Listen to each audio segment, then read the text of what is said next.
This is the hips to bar drill. So what this one looks like is I'm going to take 1 to 2 steps back away from the rig because you want to make sure that you can jump into the rig. And then from here, I'm going to jump up, swing out, get my hips as close as I can to the bar. So this is what it looks like.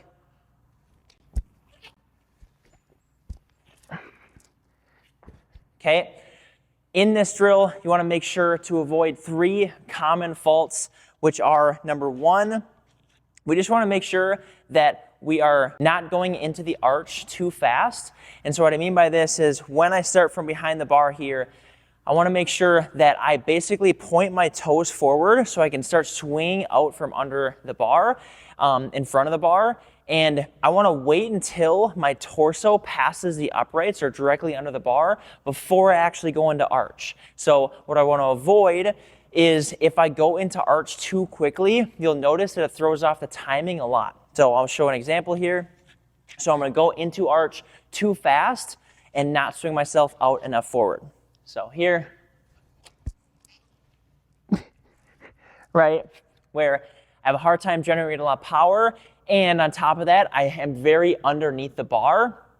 So it makes it super difficult to feel like I have any amount of room to transition up and over the bar. Okay, and then big fault number 2 is not bringing my knees high enough before I go to extend my hips, okay? So I'll show this example here of what this looks like. So you're just gonna notice, I'm not gonna bring my knees that high, and as a result, I don't get my hips nearly as close to the bar, and my torso stays fairly vertical, right? Rather than more horizontal, which is kind of where I want it to be. So I won't bring my knees as high here. Right? So you notice obviously that it was a lot harder for me to get anywhere close with my hips to the bar. So we just have to make sure that we bring our knees up as high as possible so that we can actually have room to extend our hips and get a lot of height. So I'll show a good example of that real quick again. So here, watch how much higher my knees get. Right?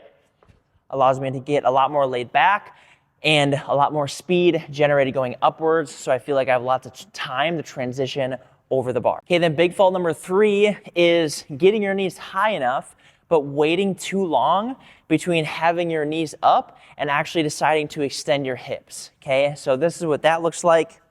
So you'll notice there's just a big delay between me driving my knees to my chest and me actually deciding to pop my hips or extend my hips.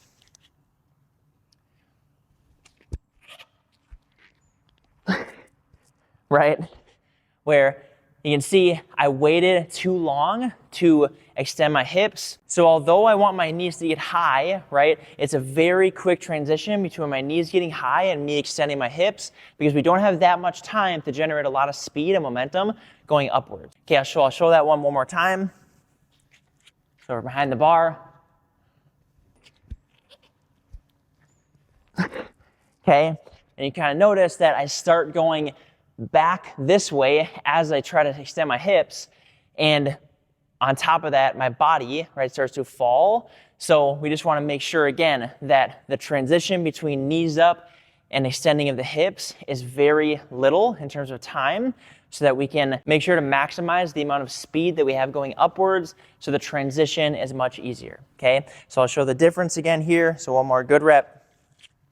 Behind the bar, bring my knees up fast, and then extend my hips right thereafter. Right? So that is the hips to bar drill.